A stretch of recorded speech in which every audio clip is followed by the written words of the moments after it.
Hi, I'm Rob Cram, and today we're taking a look at the rather unusual and very Japanese Deception for the Nightmare Princess, which recently released on the PS3, PS4, and is born from the PS Vita, PS3 original Deception 4 Blood Ties from last year.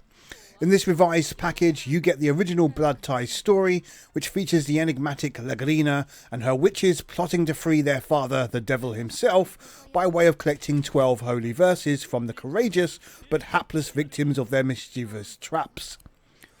It's a tale of madness or destruction that is filled with dark humour and plenty of banter between the hunters and the hunted, as wave after wave of would-be challengers succumb to the witches' fiendish traps.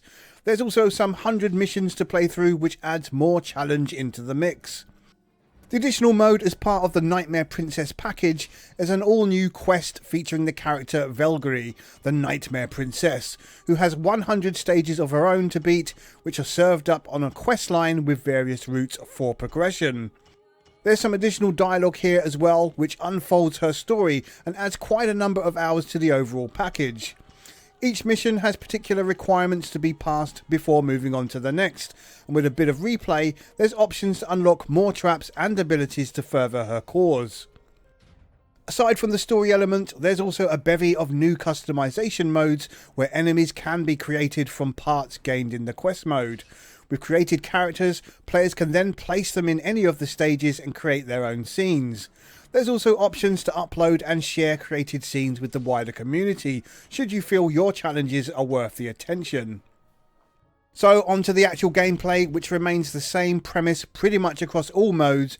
Basically, you're tasked with taking out the various male or female adventurers sent in to take you out. They come in a variety of forms such as well-armoured, ranged attackers, status-changing attackers, magicians, thieves, and even regular civilians. What's interesting is how at the start it's all pretty standard fare. You place traps on the grid and lure the enemies into them without too much concern. If you're clever, you can line them up to form combos so that enemies get hit by more than one trap and you rack up more points. Or if you're extra devious, then you'll be able to form infinite loops which leave your victims no chance of escape. To prevent things becoming too one-sided, the enemies gradually get tougher or immune to certain trap types, which means careful planning is required before jumping into each stage. There are times when more than one enemy presents themselves to deal with, which means being careful not to be attacked while setting off traps. What's worse is perfecting a combo only to get interrupted by another enemy's attack. Naturally, if you're a god, then trapping 2 or more enemies at once is pretty awesome, but tough to pull off. In the story mode, players can move across multiple rooms, setting up trap combos in each one and then luring chasing foes into them, making for some neat opportunities to trap the more challenging opposition. The traps themselves come in various forms and are based on humiliation, ceiling, floor and wall, with various sub-stages of each and even some as part of the levels which can be interacted with. Traps can be simple objects such as the classic bear trap, or wild and wacky things like flushing toilets or giant feet crashing down from above. There's a heavy fantasy focus here, which is based on pure fun and by all means is not to be taken too literally. The interface is actually easy to follow, where it's quick to learn how enemies will respond to certain traps, although one of the game's biggest annoyances is not being able to save trap layouts, which means if you mess up or the time runs out, you need to place them all over again. There's also some issue with enemies not landing in the suggested landing zone when using launchpad style traps, which can put a strain on planning. There's also occasional moments where your button presses seemingly don't respond, messing up your timing, which is a pain when it happens. You learn to deal with these niggles, but it's still annoying when you've spent a bit of time planning only for it to be scuppered due to some skewed landing or unresponsive controls.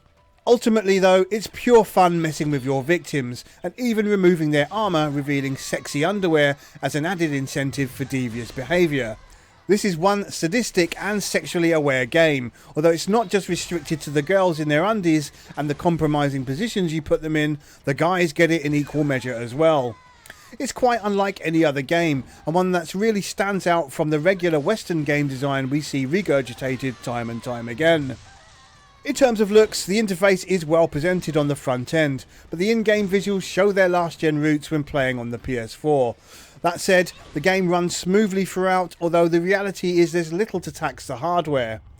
There's some minor issue with the camera at times when close to the boundaries, but this is a minor complaint considering it's free to move around for the most part.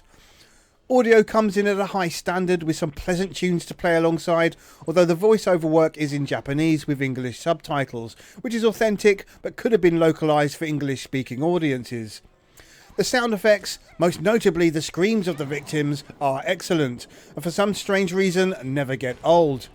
There's an almost sexual nature to the sounds, though in some instances, which is not just our dirty minds playing havoc, but no doubt rather deliberate, and when coupled with the shedding of clothes, you can see where the game stands without care of any objection.